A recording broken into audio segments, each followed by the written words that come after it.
Hi everybody, welcome back to my channel. If you're new here, hi, I'm Unapologetically Milk, and on the channel we do all things crochet and craft.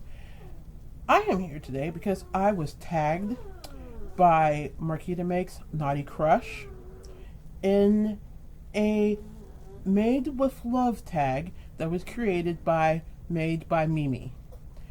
She's a up-and-coming crochet and crafter designer, and you should check out her channel if you get a chance. I will put the link in my description below. But basically, it's 10 questions that are crochet related and knitting related. She's a crochet and knitter, if I didn't say that. And I got tagged, as I said, by Marquita. So I figured I would answer the questions. Because why not? We all need to get to know each other more. And FYI, you're probably going to hear some puppies whining in the background. That's because there are puppies sitting like right here. You can't see my finger, but they're literally right here next to my desk. So you're going to hear a bit of whining and complaining because they're puppies, but I can't help that. So hope you enjoy the cute little puppy sounds in the background. Anyway, let's get into answering the questions.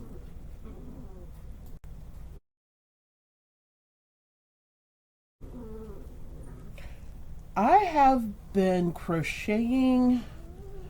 Well, okay, I started crocheting.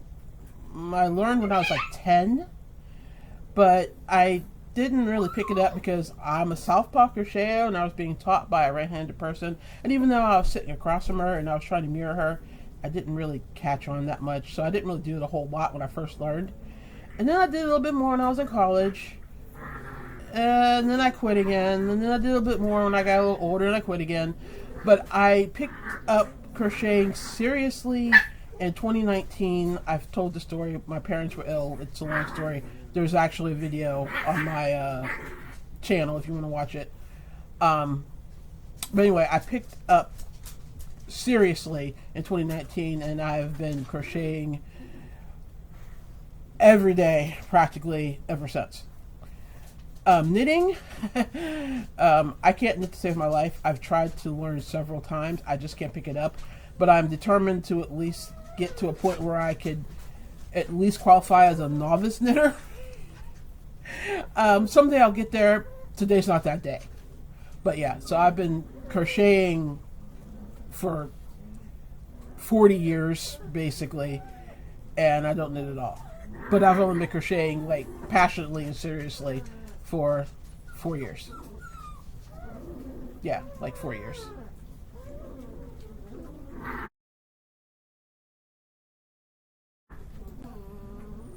Okay, my oldest make is a scarf that I no longer have. All that is necessary. But I do have something that the oldest make that I still have personally. It's this bag. It is basically a bunch of granny squares that I sewed together and attached to a base in the round. Well, I guess it's in the square, really. Yeah, it's a square. But I did a square in the round. You get what I mean. But yeah, I made this, oh wow, probably 12 years ago, give or take. It's been a while. It's Red Heart Super Saver. So it's acrylic. And for being as old as it is, and I did carry this for a good long time, it's still in pretty good shape. So I'm kind of impressed with that. So that's one of them. The other one is technically more of a work, well, okay, there's three. This is a bag I made like probably not too long before or after the one I just showed you.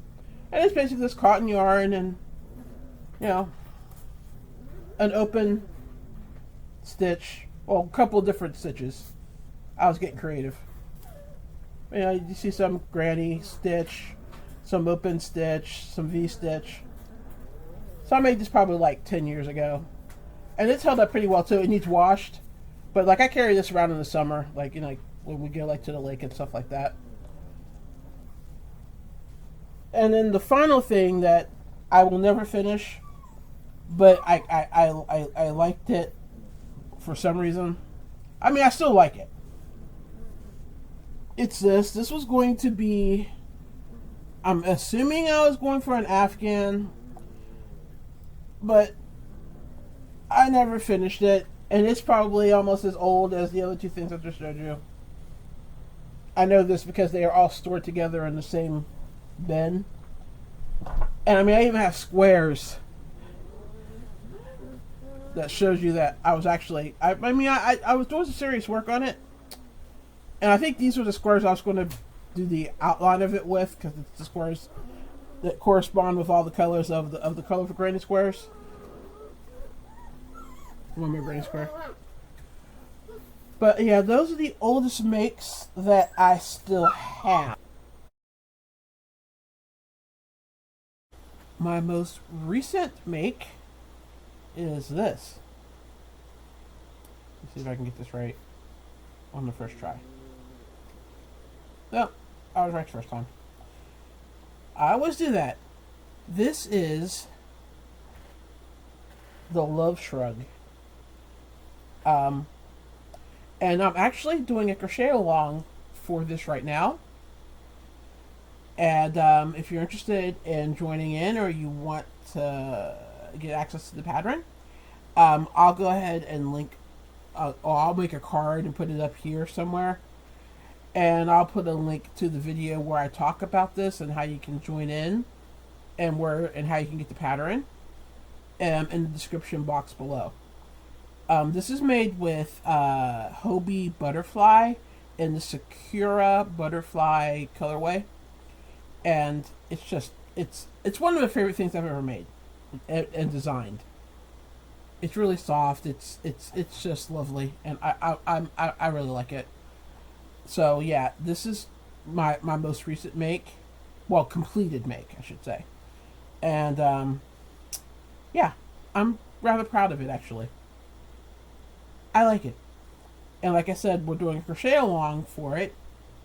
And it just started today. And that's been fun so far too. So yeah, that's my most recent make.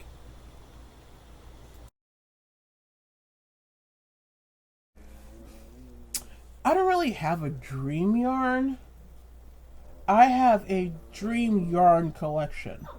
And basically, it is to own the entire collection of Malabrigo washted. Those of you that don't know, why is my chair so crooked? Good grief. It's like I'm sitting sideways or something. Okay, that's gonna bug me. Sorry. Got off track. Yeah, for those of you that might be new here, one of my most favorite yarns of all time is Malabrigo. And I have quite a bit of it, and I'm trying to collect more of it, and I want to have pretty much all the colors of the Washted series, because they're gorgeous and I love it, and I just want all of them. A lot of people are saying different kinds of animal fibers as their dream yarns, but I've got too many wool allergies to like even really want to go down that path. And my nightmare scenario would be, paying $300 for a 50-gram ball of yarn that I can't use. So, yeah, my dream is actually just to have all of the colors in Malabrigo washted, both the tonals and the variegateds.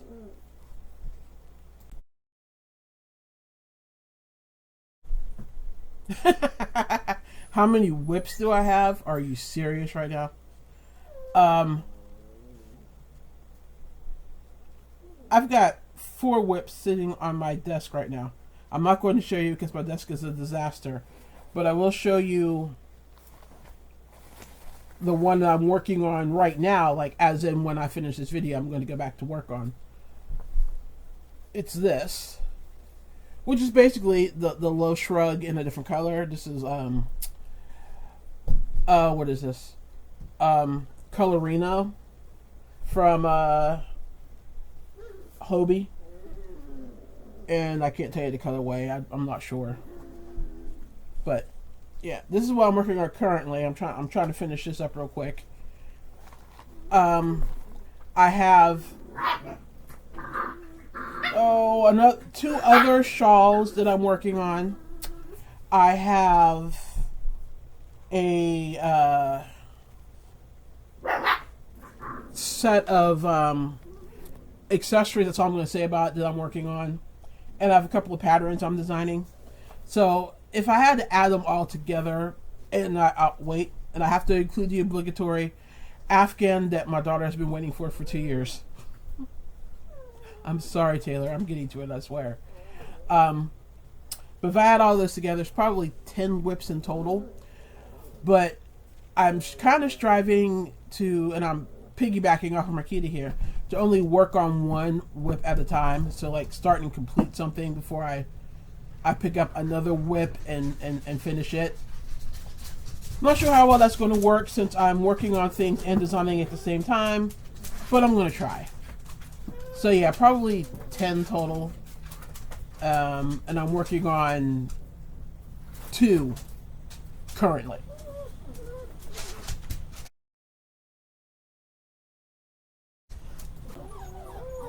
Well, you can see some of my stash behind me. That top shelf is pretty much all Hobie yarn. There's Horizon, and then right in through there there's some Colorina, some what's it called? Manarola. That's pretty much all at the top there. That next shelf has also got a lot of Hobie on it. It's got some butterfly, some this is hard to do on camera. Rainbow cotton. That's Monos the Uruguay hanging there, and you can't see them, but I've got several bags of Malabrigo. Like there's one here. You can't see me where I'm pointing, but if you can see these little mesh bags back here, one there and one there, they're Malabrigo. There's other Malabrigo back there too. And I've got some Lion Brand Bernat. It's a decent size stash, I'd say. Plus, there's 2 or 3 bins of yarn over here that you can't see. But this is just the stuff that I have on display that I use all the time. Some Yarn Spree yarn. Yarn Spree yarn is on that top shelf too. Which is why I'm kind of on a low buy for this year, because I really don't need to buy any more yarn. I've got plenty. I mean, I've got yarn that's still in boxes over here that I don't have room for. So, yeah, I've got plenty of yarn. And those bottom 2 shelves are equipment and whips and equipment and boxes and stuff. Just stuff.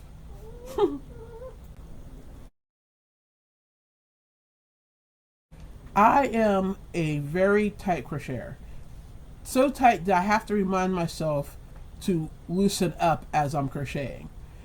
So tight that that's why I switched from doing a foundation chain to chainless foundation crochet, which is basically when you do like the first row and like whatever, like if you're doing single, double, half double crochet, the very first row, instead of doing a foundation chain or chaining and then doing the first chain into the chain, I just do the foundation chain in whatever stitch I'm working on. Because my crochet is so tight, it's hard for me to work back in. It can be hard for me to work back in.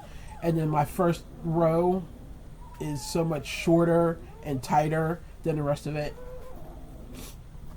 But yeah, I'm really tight to crochet. I'm working on it. I'm trying to loosen up, but I still, yeah, it's still pretty tight.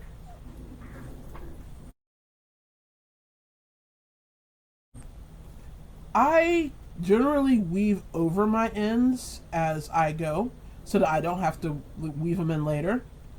Sometimes, if I'm not totally sure that I'm committed to what I'm crocheting at the moment, like the stitch or the row, what have you, I'll leave it out, so that if I do decide I don't like it, it's easier to rip it apart. But for the most part, if it's like a pattern that I know and I do all the time, I crochet over my ends, and then like whatever little bits left, I weave that in. So, but normally I leave enough of a tail that I can like crochet it in a good 5 to 7 stitches, so it's not really going anywhere.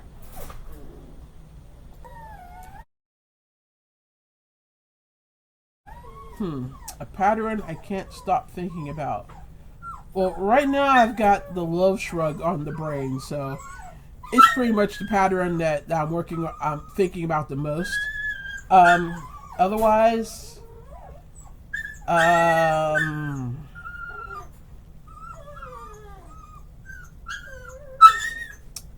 Manda Bug has a pattern for a shawl. Its name is escaping me. I'll add the name on here somewhere that I'm really wanting to make. Crochet Libra also has a shawl that I'm really want to make, and I'll add that name somewhere too. Other than that, it's pretty much patterns that I'm creating myself that I'm thinking about. So, yeah.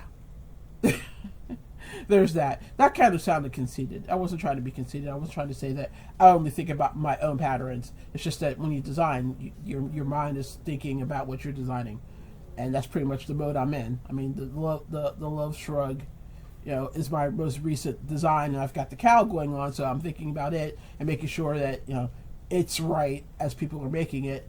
And then of course I have those other two that I mentioned from Manda Bug and Crochet Libra.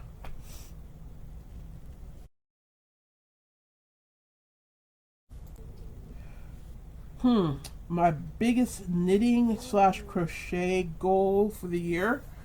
Well, I've recently narrowed my niche down to I like to make accessories, both personal and home.